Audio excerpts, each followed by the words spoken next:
Hi, I am here today to talk about the discography of Ian Broudie.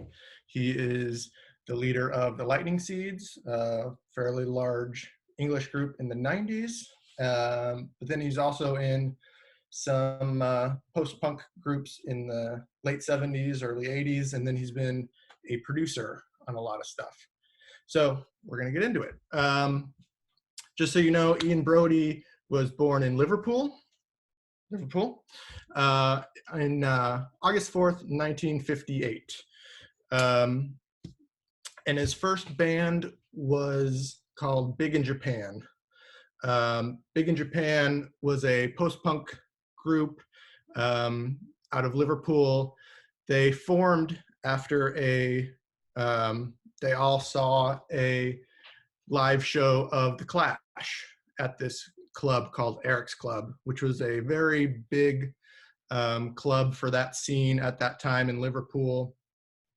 And that Clash show was kind of grew into legend, similar to the Sex Pistols show at the Lesser Free Trade Hall in Manchester, like 6 months prior. That Sex Pistols show birthed the Buzzcocks and Joy Division, among a couple other bands. Considering there were only 50 people in the crowd, it's pretty impressive. So this Clash show was kind of the big bang for this Liverpool scene. Everything blew up out of that. Because in addition to Big in Japan, another group kind of coalesced after that gig, and that was called the Crucial Three, who no one really knows because they didn't do anything other than practice. They never record anything. They never gigged. But that band consisted of Pete Wiley, Ian McCulloch, and Julian Cope, who we will talk about at length. So, Big in Japan. There's a quote from Ian Broudie that says, "It was more performance art than rock and roll," which I appreciate. I think that's a funny quote. And then there's a quote from the Liverpool Echo that said, "A super group with a difference, its members only became super after they left." So who were these members? One of their original members is a producer called Clive Langer. We'll get to him later. Their singer was Jane Casey. She later went on to perform and create the bands Pink Military and Pink Industry. Addition to that, one of their members was Holly Johnson, who after Big in Japan would go on to lead this band, Frankie Goes to Hollywood. This album was huge. It went straight to #1 upon its release. It had the huge singles Relax and Two Tribes. All right, who else was in the band? Their drummer named Budgie. He went on to drum on the Slits first album Cut, as well as then joined Susie Sue in Susie and the Banshees. He would actually marry Susie in the 90s for a while. Other members, Dave Balfe would go on to manage as well as perform in this band, The Teardrop Explodes. I love this album. So this was created with Julian Cope, who I just mentioned that was in this band, Crucial Three. This is a great album. It's in and around my top 10, 20 favorite albums of all time. It's a great album. Who else was in it? Oh, actually, really quick. Balfe, after he left this group, he went on to start the record label Food. Let's see. You can see their label right here. He would sign this band, my favorite band, Blur. And this single, Country House, is actually about Balfe because he retired to a country house because he was sick of the rat race.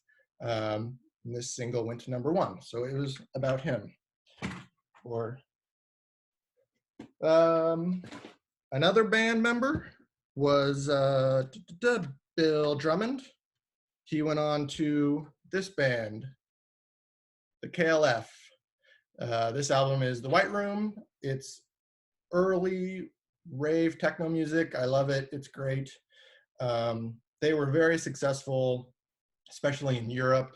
And they became, he and his partner in this, because of this album, they became very wealthy, and they started this thing called the K Foundation, which was like to subvert art. And one of the things they did was they burned £1 million, not even like a check, but actual currency, just for the hell of it, because for art's sake, I suppose. So those were some of the people in Big in Japan, went on to much bigger things.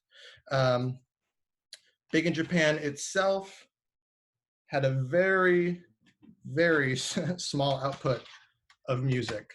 Over the span of the band, about 1.5 years, they released 7 songs, as well as they had a Peel session where they played an additional 3 songs. That Peel session is on YouTube. It's really good, but as far as I know, those 3 songs have never been released. So really quick, I'm going to share a picture. Did that do anything? Okay. So this is what Big in Japan looks like. That's Holly Johnson right there. That's Jane Casey, Bill Drummond, and this weird looking nerd is Ian Broudie. I love the late 70s fashion where post-punks are still wearing suits or jackets and ties. It's great. So their first release was in November 79, and it's a single. Oh, shit. Sorry, hold on. There we go. That's what I want to do. So it's a split single with the Chuddy Nutties, who are actually this band called Yacht. But anyway, it's called Brutality, Religion, and a Dance Beat. That's the name of the album single, and the name of the song is actually Big in Japan. So this is their first album, or release, excuse me, not an album. And it was released on the Eric's label. Basically, the club created a label to release this song. They released some other stuff later on as well. So that was their first release. In March of 78, they record a song for the Tony Wilson show, So It Goes. Tony Wilson was huge in the late 70s northern music scene. He created he started Factory Records. And if you're curious about him, you could watch this movie, 24-Hour Party People, is all about him and the founding of Factory Records and the running of Factory Records. I actually just watched it last night for the first time. It's pretty good, but the music on here is excellent. So they went on his show and they played a song, Suicide a Go-Go, which was great. And then in 78, November 78, they released officially they had broken up, and 2 of the members, Balfe and Drummond, needed to recoup some money. I'm not sure if they had some debts. I don't know if it was personal debts or band related, but they needed to recoup some money. So they started a label to release this EP. And it's entitled From X to Y and Never Again. So this is the 7-inch EP. Once again, Jane Casey, and there's Ian Broudie right there. So that included 4 tracks, Nothing Special, Cindy and the Barbie Dolls, Suicide a Go-Go, and Taxi. In September 79, there was a compilation called A Street to Street, or Street to Street, a Liverpool album, and which included all these bands that came up in the same scene, and they had a song on there called Match of the Day. In February 2nd of 79, they recorded a Peel session with John Peel, a legendary British DJ. We'll get to him later. And that included Suicide High-Lie, Don't Bomb China Now, and Goodbye. So those are the 3 songs that never officially were released, as far as I know. But they can be heard on YouTube. So that's it. They pretty much broke up after that. Later in 1982, the record label that Drummond and Balfe created, which they titled Zoo, they released a compilation called To the Shores of Lake Placid. And one of the songs on there was the Big in Japan song, Society for Cutting Up Men. Zoo was really big at the time in that scene because they released songs by Teardrop Explodes and another band we'll talk about later, Echo and the Bunnymen. So then in 1995, this Zoo compilation came out, titled The Zoo Uncaged, 1978 to 1982. So this includes 5 Big in Japan songs, all 4 from the X to Y EP, as well as the Society for Cutting Up Men from the Shores of Lake Placid comp. Teardrop Explodes are also on here. The Wild Swans, who we'll get to, we're also on here. And Echo and the Bunnymen are on here, as well as Laurie and the Chameleons. And the Chameleons were a band that Balfe and Drummond were in for a time. So that came out later. So what did Ian Broudie do next? He was in a band called The Original Mirrors. And this is from 1980. He produced it along with songwriter Steve Allen. I have a whole bunch of notes here. That's the backside. I've never seen that before, where the front side and the back side are basically the same. I thought it more interesting if the image was reversed, as if looking through a mirror, but it's the same image. I don't know. So this is pretty good. It's not great. Let's see. Oh, yeah. One of the members of this band was Jonathan Perkins. He was much earlier in the mid-70s. He was in a band that would become XTC. And this is one of their albums, Skylarking. It is a beautiful album. You should definitely check it out.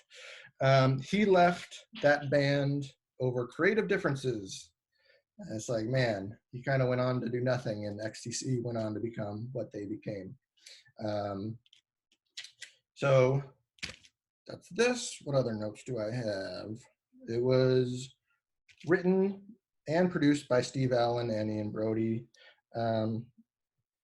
And it was produced by Alan. Can't read my own writing. Oh, man. Alan somebody. And this Alan guy, Alan Westerly, I believe his name, that's not right, something like that. But he teamed up with Clive Langer, who was originally for a short time in Big Japan, and they produced a bunch of stuff in the 80s. Dexy's Midnight Runners, Touraye, Punch the Clock by Elvis Costello, One Step Beyond by Madness, Teardrop Explode's second album, Wilder, Bone and Drag by Morrissey, They Might Be Giants, Flood, and then they even into the later, they produced Bush's first album, 16 Stone, which is a classic. Most importantly, though, they produced this Dancing in the Street single by my man David Bowie and Mick Jagger. This song is awful. So that came out in 1980. Other things that that Ian produced that year included. Okay, so that album came out in 1980. Also in 1980, he produced the first single for called "I'm Falling" for the band Dead or Alive. Pete Burns, the lead singer of Dead or Alive, was also in that Eric's Club scene, and 4 years later, they would record "You Spin Me Round" like a record, which was obviously huge. The next year, 1981, saw the release of another original Mirrors album, Heart Twango and Raw Beat. Again, this album is fine. It's probably the least good in his discography, but I wanted to point out in the inner sleeve, my boy Ian Broudie looking like a big nerd right there. Everyone else kind of looks cool, not so much him. That's fine. I feel kinship with him for being like looking like a nerd.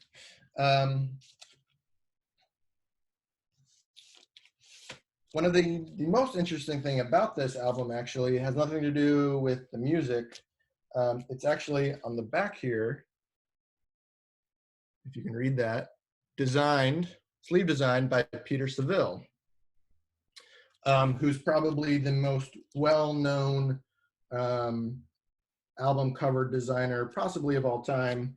And if you watch 24 Hour Party People, he's actually, the role of Peter Saville is in that. But he has worked for a ton of artists. He designed Roxy Music. I love this album because you don't, unless you own it and you look on the back, oh, the image continues onto the back, which I've always found really awesome. He designed this B-sides compilation album for Suede. It's a great picture on there. He designed this Pulp album. It's great. But mostly he is known for his work with Factory Records and his longtime association with this band, New Order. I've always loved this compilation cover. It's just like very evocative. And what's that guy? What's that eagle thinking? I don't know. It's great though. And then he's probably most well known for this cover, Joy Division, Unknown Pleasure. Many people consider this the greatest record cover of all time. I don't know about that, but it is very great. The music in it is great as well.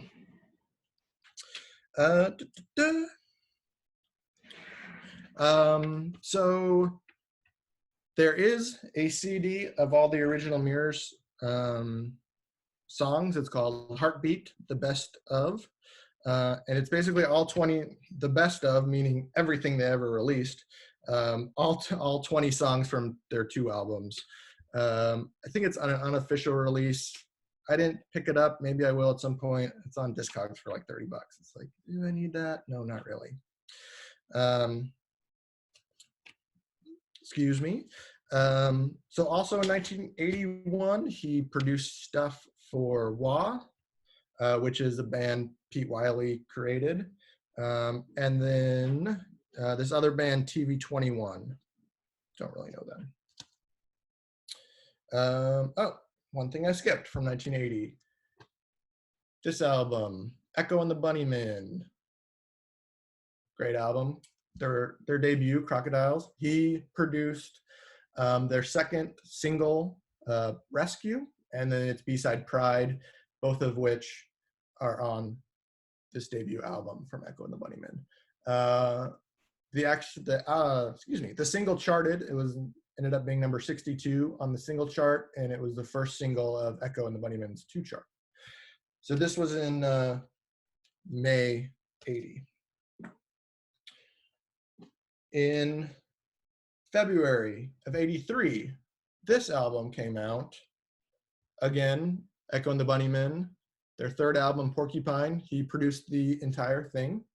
Apparently, at the time, he was a flatmate of Will Sargent, who was the guitarist of the bands.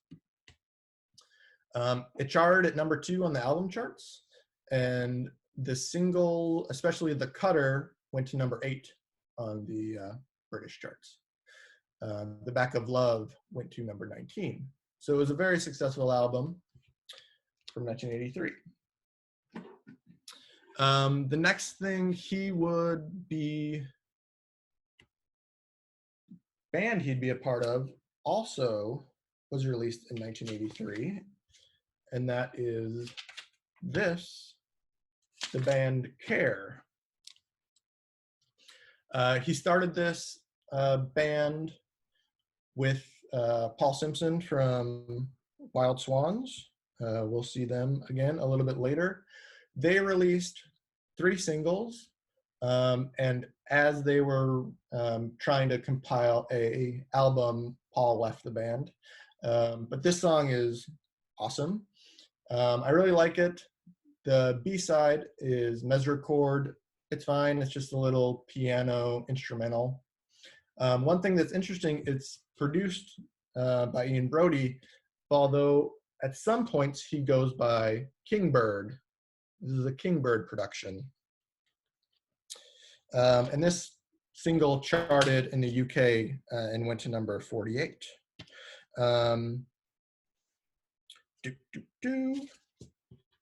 There is a compilation on CD of the 3 singles from Care, as well as their B-sides, and the tracks from what would be their album. It was going to be entitled Crowns and Love, Crowns, and Crucifix. But the CD entitled Diamonds and Emeralds was not released with permission, and it had no involvement from Broudie or Simpson, so it's basically a bootleg. I would like to pick that up because I do like Flaming Sword. Again, copies are on Discogs for like $30. I might pick one up eventually. So if you like or are interested about anything that I've talked about so far, it would behoove you to pick up this compilation, North by Northwest, Liverpool and Manchester, from punk to post-punk and beyond. This basically deals with the Liverpool and Manchester scenes from 1976 to 1984. This includes the Buzzcocks, The Fall, Magazine, Joy Division, Durruti Column, A Certain Ratio, New Order, The Smiths. That's just on the first disc, which is Manchester. And then the second disc, Liverpool, includes Yachts, Chuddy, who also go by Chuddy Nutty sometimes, OMD, Echo and the Bunnymen, Wah, Teardrop Explodes, Care, Pale Fountains, who we're going to get to. And then there's a third disc that also includes Warsaw, which is the band before Joy Division became Joy Division. Big in Japan, their song Big in Japan is on this compilation. And then Pink Industry, Jane Casey's post Big in Japan group, is also on this. So this is a very, very nice compilation. And then the liner notes are also really good and have a lot of good insight into the scene at that time. Okay, what's next? 1985. For some reason, he didn't do much in 1984, which was interesting. He was probably producing all of these records that came out in 1985, which include Wall of Voodoo, 7 Days in Sammystown. Wall of Voodoo was best known for Mexican radio. They were on IRS Records, and Ian will produce another IRS record album the following year that we will get to. He produced the Red Curtain single, Be With Me, which was the #1 song on the UK indie charts. Don't know that song. He produced the Pale Fountains from Across the Kitchen Table. They would later break up and reform as Shack. We'll get to them later. He produced like half of the band Dance Society's album Heaven is Waiting. And then he also produced the single, or this, I think it was a single, Things Could Be Beautiful by the Colourfields. The Colourfields were a band, Terry Hall's like third band after Fun Boy 3 before that, and before that, this album, The Specials. Great second wave ska. Check it out. A Message to You, Rudy. I mean, the whole thing is great. It was produced by this man, Elvis Costello. Another great album. Okay, so that was 85. 86. He produced the fall single Hey Luciani. He would go on to do some more stuff with the fall, which we will see later. He also produced the Bodines single Teresa, which would end up on a NME tape compilation called C86. This is called CD86, and this collects a lot of the bands that were on that tape, but not necessarily all the songs. This CD does include the single Teresa, and C86 kind of became its own like subgenre in the UK. Primal Scream, let's see who else that would a lot of people know. The Hit Parade, which we'll see later. Tulu Lagash, Pop Will Eat Itself, Jesus and Mary Chain. So there you go. He also produced another IRS record that was released December 22nd, 1985. Maybe it was 86. I don't know. Excuse me. But it's this, by the 3 O'Clock, Ever After. The 3 O'Clock were a California band, and they were part of the Paisley underground scene,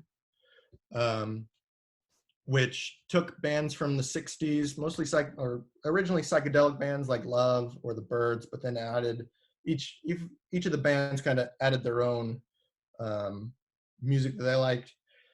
Excuse me. Velvet Underground, the Mamas and the Papas, or Big Star. So some of the bands in this scene were Dream Syndicate, Rain Parade, Green on Red, and the Bangles. The Bangles had a huge hit with Manic Monday, which was written by Prince. Prince, this same year, or the year before, 85, would release this album, Around the World in a Day. It includes the song Paisley Park, and it was actually released on Paisley Park Records. He enjoyed the Paisley Park sound so much, he named his record label after it, as well as his studio and his compound in Minnesota. Paisley Park was named after the Paisley Underground scene in California. This album came directly after, excuse me. This album came directly after Purple Rain. Very hard thing to follow up. So it was kind of not looked upon well at the time, but any album that includes Raspberry Beret and Pop Life is okay on my account.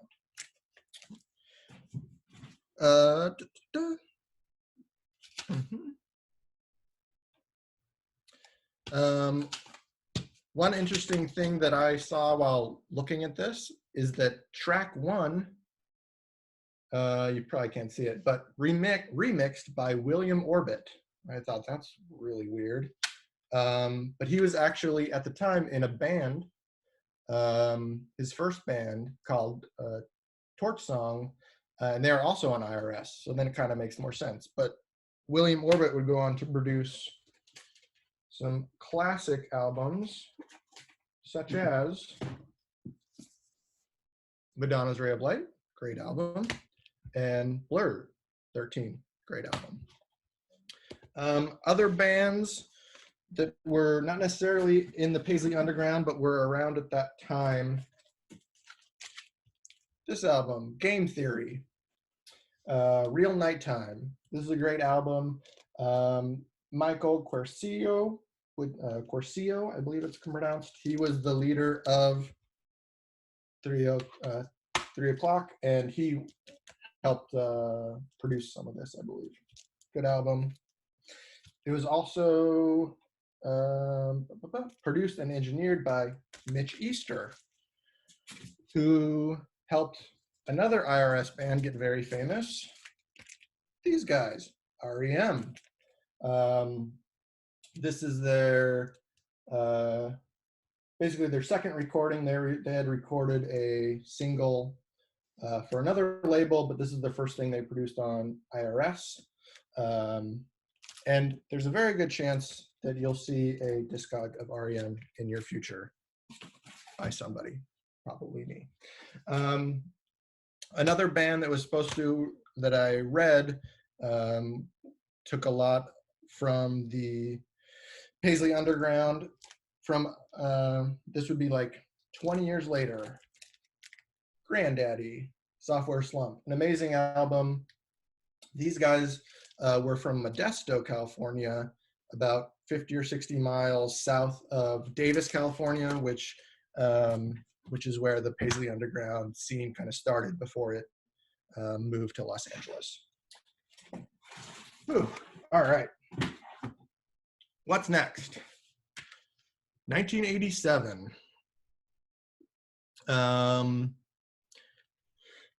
He produced a single for Pink Industry, which was their last recording, called Don't Let Go. That's Jane Casey's last group.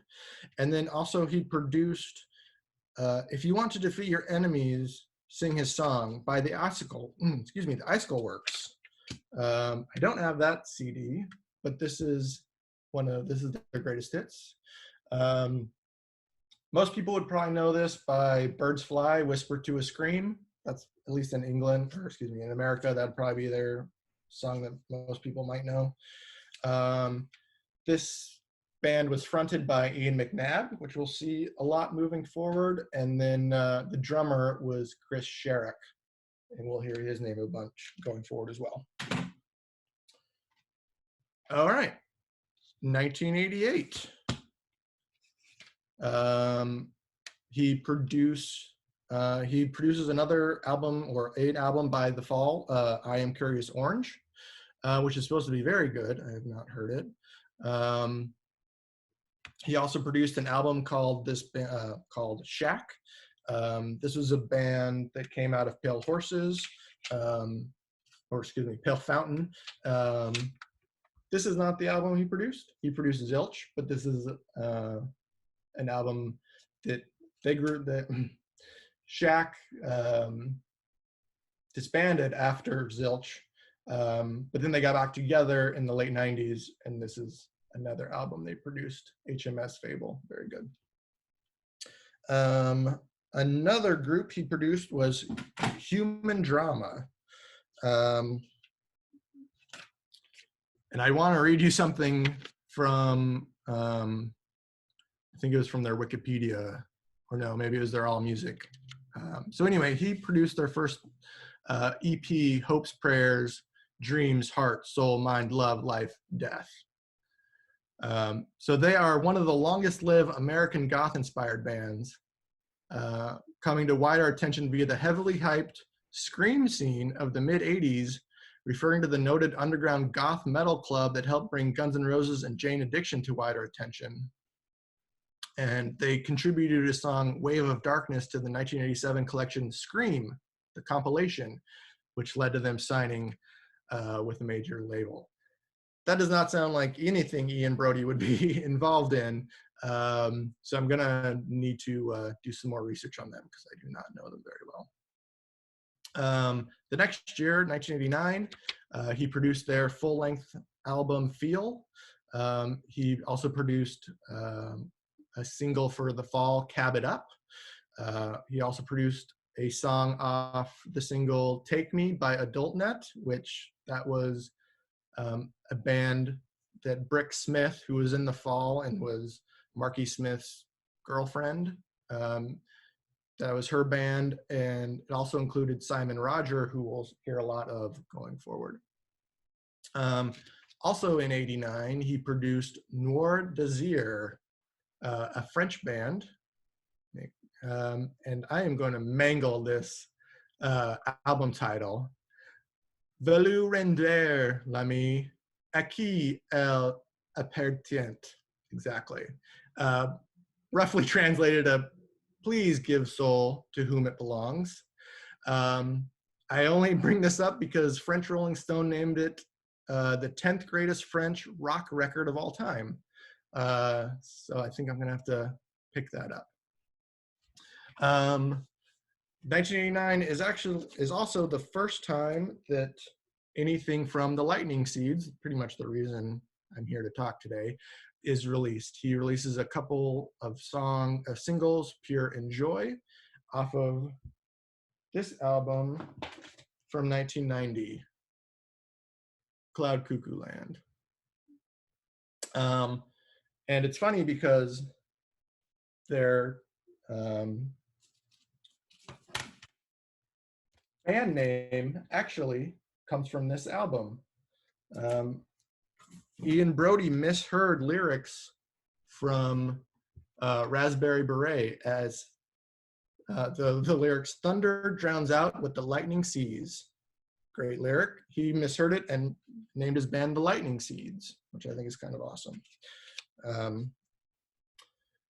So this album produced 3 singles. Pure went to number 16. Joy went to number 31. The album charted at number 50 in the UK, and it actually hit number 46 in the US. Ian McNabb from Icicle Works does some background singing. This is the US version that includes 2 bonus tracks. So at this time, this kind of becomes his main creative outlet, although he still continues to produce stuff. One thing he produces that same year is the Wild Swans album, Space Flower. So this is Paul Simpson from Care. The Swans had disbanded. He had kind of gotten them back together. And it also included Ian McNabb and Chris Surrock. And Ian Broudie also played, as well as producing it. He played guitars and keyboards. So this was 89, 90. In 91, he produced a couple other things. He produced a couple of bands from the Manchester scene, Northside and the Wendy's. Not really familiar with them, but Manchester was a genre out of Manchester. Basically, it revolved around taking drugs. That's not exactly true, but it helped a lot. The Stone Roses, for instance, and the Happy Mondays were Manchester bands. But it was all infusing rock music with 60s psychedelia, as well as like rave culture and some harder beats. So that's interesting. The leader of Happy Mondays, Sean Ryder, American viewers might not know him very well, and you might know him best from this album, Gorillaz, Demon Days.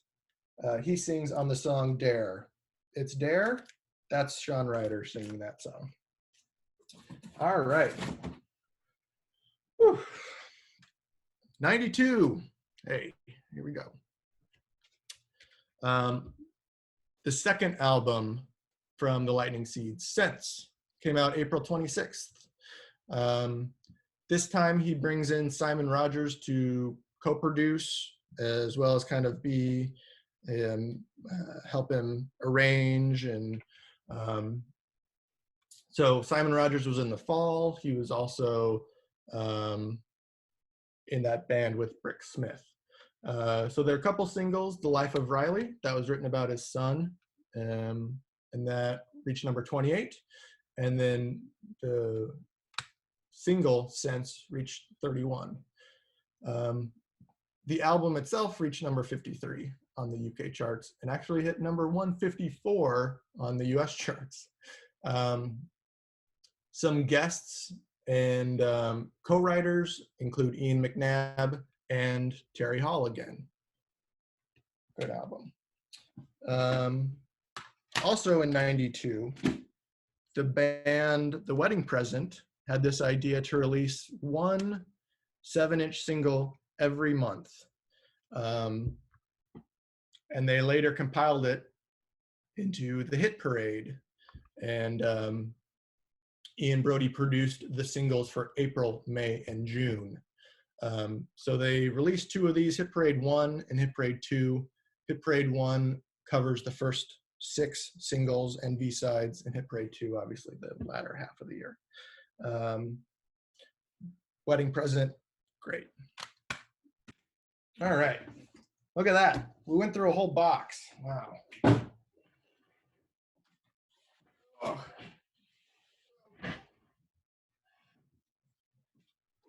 Box number 2. We're going to start in '94.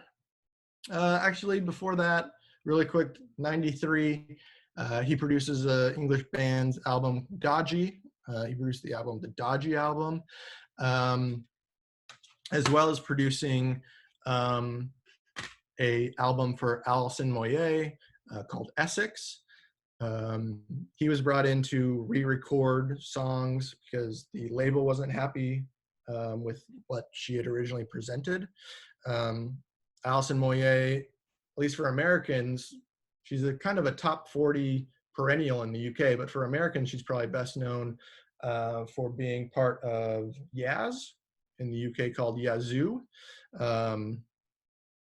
and their great song, I wrote down somewhere and I can't think of it right now. I can't think of it right now. Anyway, Yazoo was her and Vince Clarke. Vince Clarke had originally started in Depeche Mode. He had left after their first album, but they would go on to release a bunch of great albums, including this one, Violator. Great album. After he left Depeche Mode, he went to do Yazoo, and then after that, he did this group, Erasure. And this is the album, The Innocents. And this is the group he's been with since then. This is an amazing album. A Little Respect, Ship of Fools, Chains of Love are the first 3 out of 4 songs on this album. I don't know if you could ever beat that. It's great. So, '94, this album comes out, Jellification. This is kind of his big album. Came out September 5th. It went platinum in the UK, and it hit number 12 on the album charts. A bunch of singles, 4 singles. Lucky You reached number 43. Change hits number 13. If you are an American, you probably know the single Change from this movie, Clueless. It's on the soundtrack. It's great. It's probably my favorite songs of his. So that hit number 13. The single Perfect hit number 15, and then they re-released Lucky You, and that hit number 15. Again, Terry Hall, Ian McNabb co-wrote and sing on some songs. Alison Moyet comes in to sing on a song. Again, Simon Rogers helps produce, and Mark Farrow designed the cover. He's fairly well known for designing covers. At first, you look at this and it's a strawberry, but I don't know if you can see it. They're actually people. All the little seeds are people. So Mark Farrow designed this album cover using a computer. Wow. But it was very early computer graphics. Mark Farrow also designed some other very well-known albums. Manic Street Preachers. There's a very good chance you'll see a discography of theirs because they have a very interesting history. Everything Must Go. Spiritualized. Ladies and gentlemen, we are floating in space. This is noteworthy because it was produced as if it was a drug. 1 tablet, 70 minutes. For oral administration only. Use only as directed by a physician. Each tablet contains 70 minutes. So yeah, that was interesting. He's probably most well known for, much like Peter Saville has a long-standing relationship with New Order and Joy Division. Mark Farrow has one with these guys, the Pet Shop Boys. Again, you might see a discography review of them. This is their album Very. It's my favorite album of theirs. And they wanted the case to be art, not just a case. So that's why you get this kind of like Lego-y design. I mean, it's just a jewel case, but created in orange and with this cool design on it. All right, so what else?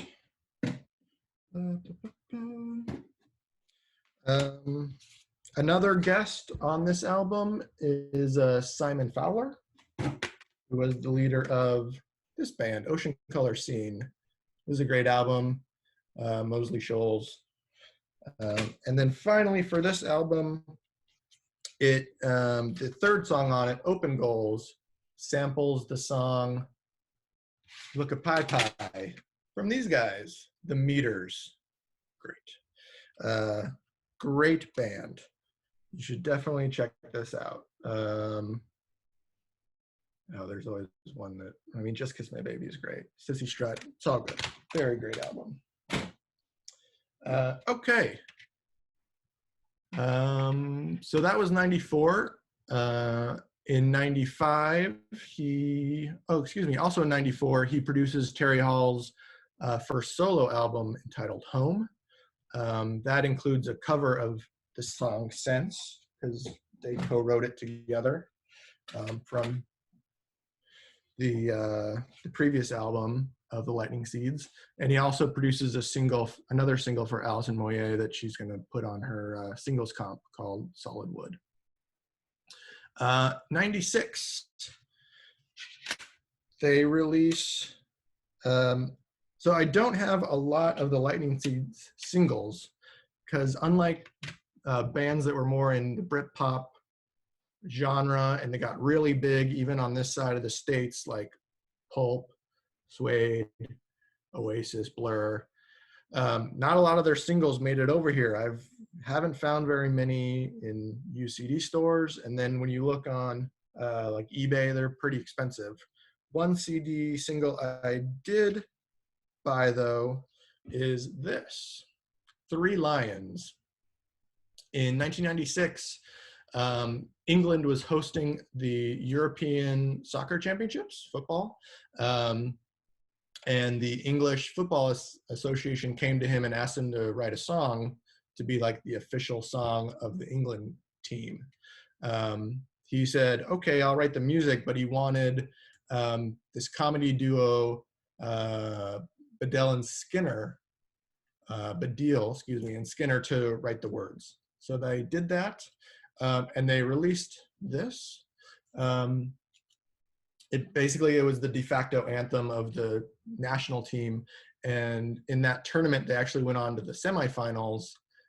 So it hit #1 It was a really big song, and it's the first song in history to have 4 separate stints at #1 on the UK charts, because it hit #1 twice in '96, and then it also hit #1 again in '98, again when there was a soccer tournament going on, and then again in 2018 when the soccer tournament was going on. So basically it's become the de facto anthem for not just the '96 team, but every England team, and anytime they do well, it always ends up charting. Funnily enough, in 2018, after they lost the semifinals, the single dropped to number 97 the week after it had been #1, and it's a record fastest ever descent from the top of the charts. And this single has sold 1.6 million copies.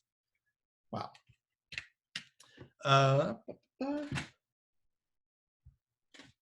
He also released an album that year, Dizzy Heights. Again, the artwork was done by Mark Farrow.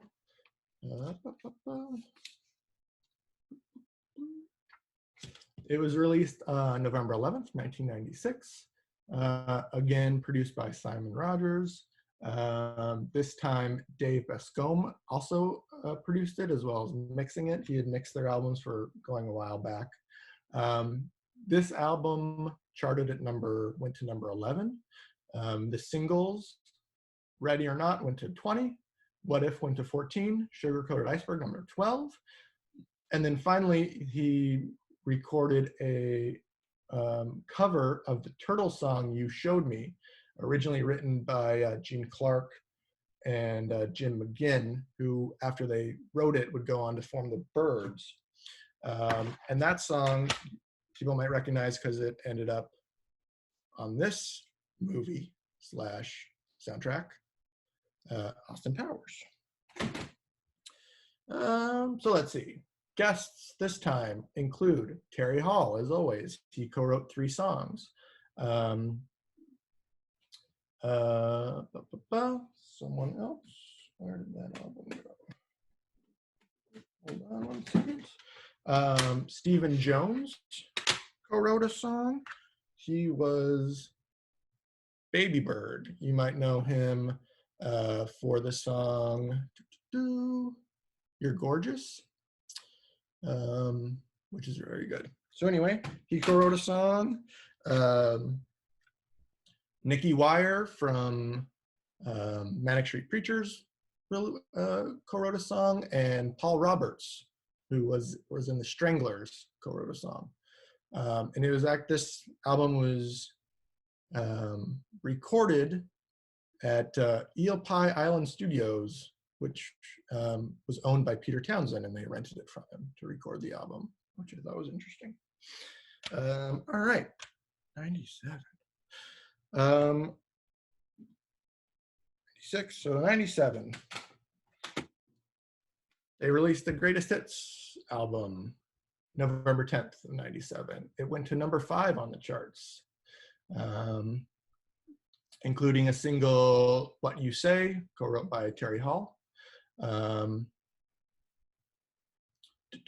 It's funny because the album cover is Ian Broudie surfing on the River Mersey in front of the Liver building, which is that building back there. That's weird, but okay.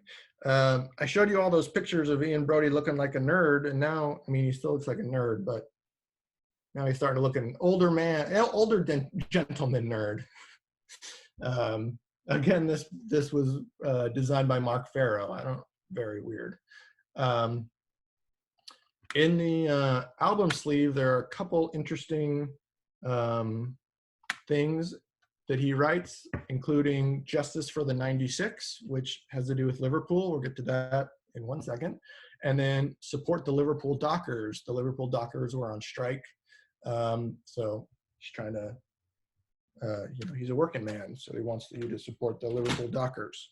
The next thing is this. You'll Never Walk Alone. The Hillsborough Justice Concert on behalf of the Hillsborough Family Support Group. So Ian Broudie is from Liverpool. He's a big Liverpool fan, as am I. And in 1989, Liverpool were in the semifinals of the FA Cup. And it was held on a neutral ground in Sheffield called Hillsborough. And because of the incompetence of the cops that were manning the stadium at the time, and then, well, because of the cops, basically incompetence, 96 of their supporters died in a human crush. And then after that, the cops, as well as some of the media, kind of did a cover-up, trying to blame it on the supporters for being hooligans. So the Hillsborough disaster is something that has shaped being a Liverpool fan since it happened.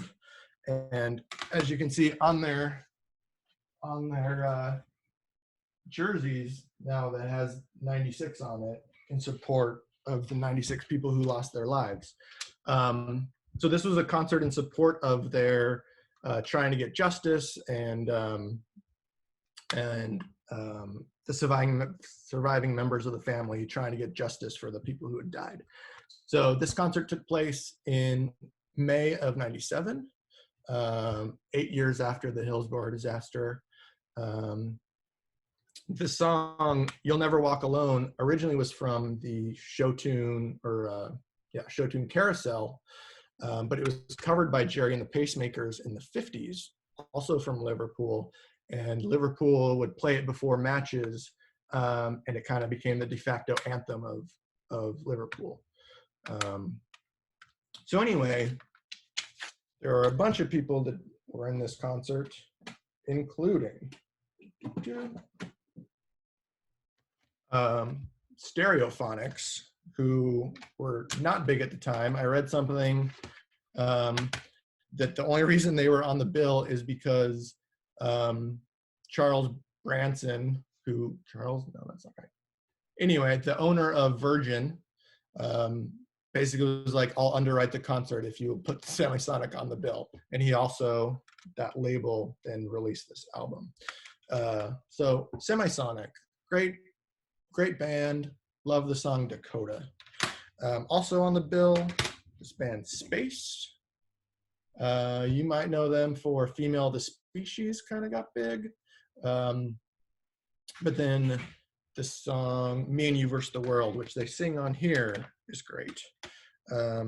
Also on the bill that night, Mac Street Preachers, which we've talked about.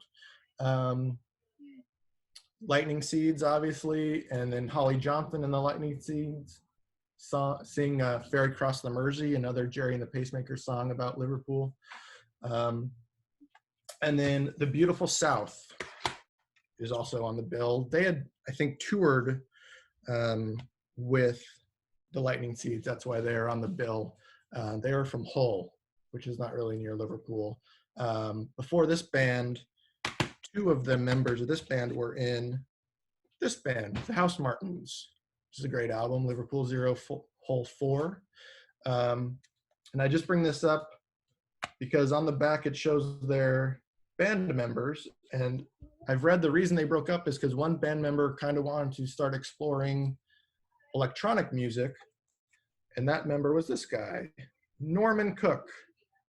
Who is that? You know, he went on to become Fatboy Slim. So that's interesting. Fatboy Slim was in the House Martins. Also at the concert was John Peel. He was the announcer because he was also born around Liverpool and has been a lifelong Liverpool supporter. All right. Next. 99. The Lightning Seed album Tilt. It was released November 22nd. Again, Simon Rogers helped produce. It did not do very well. It only reached number 46 on the album charts. And Ian Broudie said, quote, "I didn't really enjoy that whole period. I'm used to being the outsider more than the safe bet. This is a much more electronic album. He felt like he needed a break out of his normal normal sound, although I would say the first half is a little electronic, and then by the second half, it's more the Lightning Seeds traditional sound. Some people that helped out in this album: Terry Hall, as usual. Peter Green gets a written by credit because they sample a Fleetwood Mac song, Man of the World. This is before Fleetwood Mac became huge. Let's see, again, Stephen Jones from Baby Bird is on this album, and also Mike Pickering, who was from this album, M People. Just thought you want to know that. So also, for this album, their drummer left, and the new drummer was Zach Starkey. He would go on to be in Oasis. He drummed on this album. He was also the drummer for The Who for a long time. He was actually Keith Moon's godson. It's like, oh, that's weird. Why would this random guy be Keith Moon's godson? Well, because Zach Starkey was Richard Starkey's son, and Richard Starkey is, of course, Ringo Starr, drummer of the Beatles. I picked this album. I love them all. I picked this album to show. Great album. All right. We're getting down to it, guys. We're almost done. So after Tilt didn't really do very well, Ian Broudie kind of became disillusioned and didn't really do much for a couple of years. He went back up to Liverpool, but he helped discover this next band, The Coral. This single was released January 7th of 2002. And then this EP was released in America a couple days later, January 11th, 2002. One funny thing I found about this is that there are 5 songs on this EP. 2 of them are produced by Kingbird. 3 of them are produced by Ian Broudie, but Kingbird is Ian Broudie. So I don't know why he's getting credited as by Kingbird on some of them. I don't know. That all led to this album, which was released July 29th, 2002. And Ian Broudie says that The Coral woke me up in a way. It redeemed the world, and it gave me hope. Okay. It was nominated for the Mercury Music Prize. It went to number 5 on the album charts. It was released on Delta Sonic, label Delta Sonic. And that label was created by Alan Wills, who was in Shack earlier. And he said he wanted to create a label for guitar-based music. So he took Delta from Delta Blues and Sonic from Sonic Youth, put them together. That's how he created the name of his label, Delta Sonic. Next album by The Coral in 2003, Magic and Medicine. It actually debuted on number 1 on the UK charts. The cover reminds me of Big Pink by the band, just because of the kind of impressionistic art, especially this guy with the guitar. There's someone on Big Pink that has basically holding a guitar exact same way. This album, the US version of this album,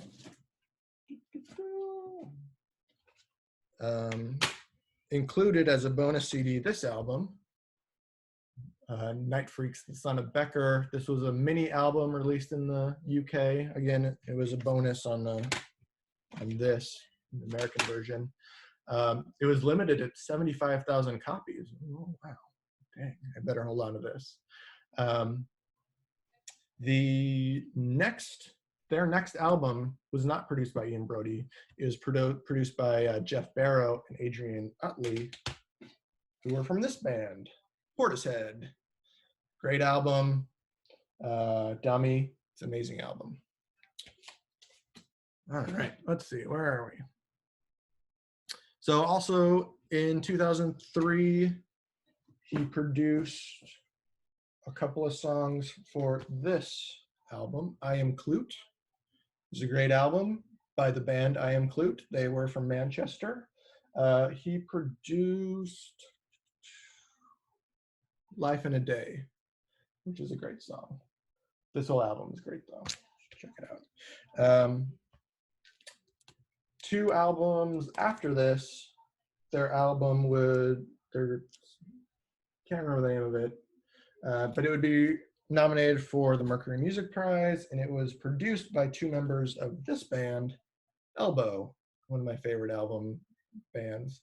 And off and on, this has been at times my favorite album of all time. I love this album. There's a very good chance that this discography will be in your future as well. All right. We are up to 2004, people. Coming in hot. He releases a solo album, Tales Told. This was October 11th, 2004. Again, Terry Hall co-wrote her, but also James Skelly of the Coral and Nick Power, also of the Coral, have some co-writing in there. The backing band for this was members of the Coral, but also the next band, the Zootons. And you can really hear those two's styles be kind of taken in by Ian Broudie and given a whatever. So this was released on Delta Sonic as well. So the next album was this, The Zootons. Who Killed the Zootons? This is released October 04. Actually, I had those mixed up. This was released a week before this one. October 04 in the US. It went to number 9 on the UK charts, nominated for a Mercury Music Prize. Most people don't know who the Zootons are, only that their next album contained the song Valerie, which was very successfully covered by Mark Ronson, not Mick, Mark Ronson and Amy Winehouse, and became kind of an international hit, but it was originally by the Zootons on this album. Okay. So let's see. In 05, he released a EP, Smoke Rings EP. I don't have it. Smoke Rings song, though, was on this. There's a couple other songs in addition to the Smoke Rings song. He also produced the Subway's album Young for Eternity, which I had at some point, but I must have given it away. Nothing in 2006. 2007, he helps produce a couple of songs on the Coral Next album, Roots and Echoes. There's that. And then, one thing I glossed over that I want to mention. In 2004, John Peel died. He was a Liverpool guy. This album, Mersey Boys and Liverpool Girls, he provides the liner notes for, and it is a lot of Liverpool bands, Ian McCabe, Cast, Echo and the Bunnymen, Shack, Elvis Costello, and the Attractions. Elvis Costello, though, got his break in London, but he spent some of his teenage years in Liverpool and is also a big Liverpool fan. The Laws, The Farm, Ladytron, OMD, Lightning Seed, Space, and The Mighty Wasp. So yeah, this is a great compilation if you're interested in any of these Liverpool bands. And if you're interested in John Peel, I would suggest checking out this, A Tribute. This includes some of his favorite songs by some of his favorite artists, although it's mostly more commercial artists because he had a very eclectic taste, and ultimately you need to sell albums. So these are the more commercial favorites of his. And he's a cool guy because on his tombstone there is a liverbird at the top, and at the bottom there is a quote from his favorite song, Teenage Kicks, from the Undertones. Teenage dreams so So Hard to Beat. It's on his gravestone. It's a great song, great album. All right. Then in 2009, he released, as of now, his last Lightning Seeds album, Four Winds. I find it interesting that the album title is Four Winds, four spelled out, but the song number 1 is Four Winds, the number 4. I don't know what that's about. So he was 51 years old at the time of this release, but it's very wistful. For instance, I think I still feel the same, and there will always be anarchy in my heart. I hope the end for me will live up to the start. That's basically the last line of the album.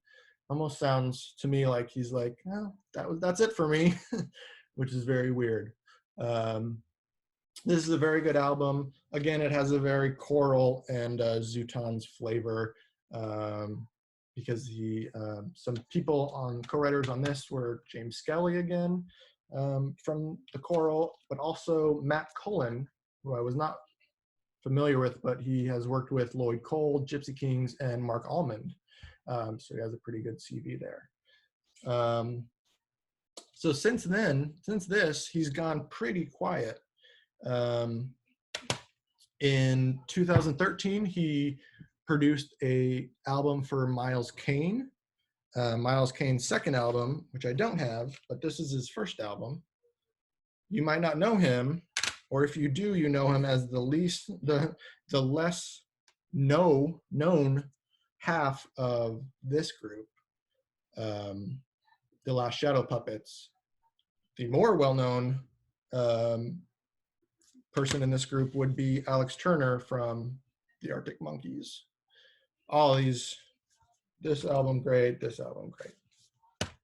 So that was pretty much the last thing he produced. Let's see, in 2014, the song and career of Ian Broudie were celebrated in a concert held at the Liverpool from Philharmonic Hall. That was cool. And then he has been not touring, because he says he doesn't like tours, but he has been gigging with the Lightning Seeds in the UK, probably like between 5 and 10 concerts a year. Sadly, in 2019, the New York Times magazine reported that the Lightning Seeds were among the hundreds of artists that lost material in the Universal fire of 2018, when a building was burned down at Universal. So it'd be really sad if no more of his stuff got out, because I would love to see remasters of his albums, especially on vinyl. Jellification was released last year, actually on Record Store Day in the UK. I need to track that down. But and his first or 2 albums, I think, were released on vinyl. But other than that, none of his other albums were on vinyl. I'd love to see a B-side compilation, which has never come out. But yeah, that was the discography of Ian Broudie, producer extraordinaire and main man of the Lightning Seeds. I hope you enjoyed it. I don't know why you would have. You should definitely go check out his music, though. It's just joyful pop music to the nth degree. It's really good. So thank you guys so much for listening and watching, and we'll see you next time.